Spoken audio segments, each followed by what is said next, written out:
confrontamos-nos hoje com a primeira das 8 bem-aventuranças do Evangelho de Mateus. Jesus inicia a proclamar o seu caminho para a felicidade com um anúncio paradoxal. Bem-aventurados os pobres em espírito, porque deles é o reino dos céus. Uma estrada surpreendente e um estranho objeto de bem-aventurança, a pobreza. Devemos nos perguntar o que significa, o que se entende com pobres. Se Mateus usasse somente essa palavra, então o significado seria simplesmente econômico, isto é, indicaria as pessoas que têm poucos ou nenhum meio de sustentação e necessitam da ajuda dos outros. Mas o Evangelho de Mateus, diferente de Lucas, fala de pobres em espírito. E o que significa isso? O Espírito, segundo a Bíblia, é o sopro da vida que Deus comunicou a Adão. É a nossa dimensão mais íntima. Digamos, a dimensão espiritual, para entender. Que nos torna pessoas humanas. O núcleo profundo do nosso ser. Então, os pobres em espírito são aqueles que são e se sentem pobres, mendigos, no íntimo do seu ser. Jesus lhes proclama bem-aventurados porque eles pertencem ao reino dos céus. Quantas vezes nos foi dito o contrário? É preciso ser algo nesta vida, ser alguém. É necessário fazer um nome. E disso nasce a solidão e a infelicidade. Se eu devo ser alguém, estou em competição com os outros. E vivo na preocupação obsessiva pelo meu ego. Se não aceito de ser pobre, odeio tudo aquilo que me recorda a minha fragilidade. Porque essa fragilidade impede que eu me torne uma pessoa importante, um rico. Não somente de dinheiro, mas fama, de tudo. Cada um diante de si mesmo sabe bem quanto trabalha e permanece sempre radicalmente incompleto e vulnerável.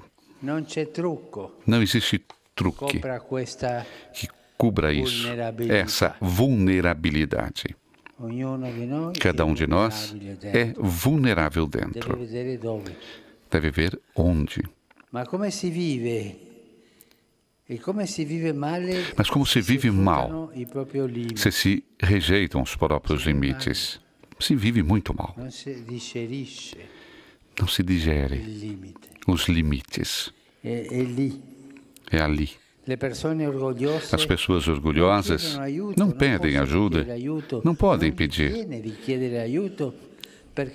Não pedem ajuda, porque devem se demonstrar autossuficientes. E quantos precisam de ajuda? Mas o orgulho impede de pedir ajuda.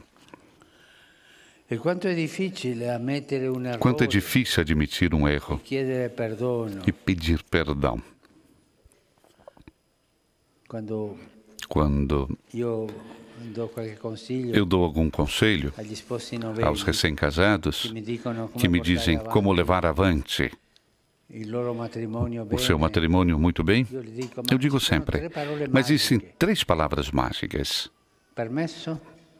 Permesso. Obrigado. Desculpa.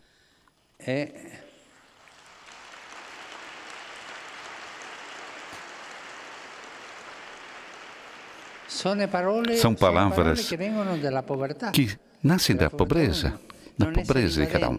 Não ser invadente, de fazer isso e aquilo. Diálogo em família. Esposo e esposa dialogam. Você me fez isso. Muito obrigado. Eu tinha necessidade. Agradeça. E depois, sempre.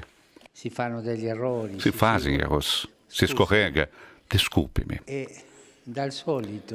E, frequentemente, os casais, os recém-casados, aqueles que estão aqui e tantos, me dizem, mas a terceira é mais difícil, pedir desculpa, pedir perdão, porque o orgulhoso não consegue fazer isso, não pode pedir perdão, desculpa, sempre tem razão, não é pobre. Em vez, o Senhor nunca se cansa de perdoar. Somos nós, infelizmente, que nos cansamos de pedir perdão. O cansaço de pedir perdão. Mas isso é uma doença feia. Por que é difícil pedir perdão? Porque se humilha. Humilha a nossa imagem hipócrita. E mesmo assim, viver procurando ocultar as próprias carências, é cansativo, angustiante. Jesus Cristo nos diz, ser pobres é uma ocasião de graça e nos mostra o caminho de saída desse cansaço. Nos deu o direito de sermos pobres em espírito, porque esse é o caminho do reino de Deus. Mas devemos reafirmar uma coisa fundamental. Não devemos nos transformar para nos tornarmos pobres em espírito. Não devemos fazer nenhuma transformação, porque nós já somos. Somos pobres. Ou somos pobrezinhos, melhor ainda. Temos necessidade de tudo. Somos todos pobres em espírito, mendigos. É a condição humana. O reino de Deus é dos pobres em espírito. Aqueles que têm os reinos desse mundo, têm bens, têm comodidades, mas são reinos que terminam. O poder dos homens, também os impérios mais grandes, passam, desaparecem. Muitas vezes vemos no telejornal que aquele governante forte, poderoso, aquele governo caiu. E ele era. Hoje não existe. As riquezas desse mundo vão embora. Também o dinheiro. Os idosos nos ensinavam que os bolsos, o sudário não tinha bolso. É verdade. Eu nunca vi atrás de um cortejo fúnebre um caminhão de mudança. Ninguém leva nada. Essas riquezas permanecem aqui. O reino de Deus é dos pobres em espírito. Tem aqueles que têm o reino desse mundo, têm bens, comodidades, mas sabemos como terminam. Reina verdadeiramente quem sabe amar o verdadeiro bem. Esse é o poder espiritual. Que saiba o verdadeiro bem mais do que si mesmo. Esse é o poder de Deus. Em que coisa Cristo se mostrou poderoso? Porque soube fazer o que os reis da terra não fazem. Dar a vida pelos homens. Esse é o verdadeiro poder. O poder da fraternidade, da caridade, o poder do amor, o poder da humildade. Isso fez Cristo.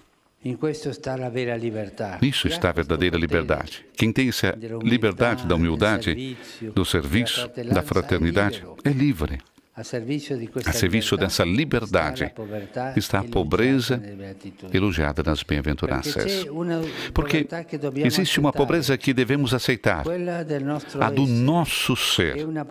É uma pobreza que, em vez, devemos buscar, aquela concreta, das coisas desse mundo, para sermos livres e poder amar. Sempre buscar a liberdade do coração. aquela que tem as raízes na pobreza de nós mesmos.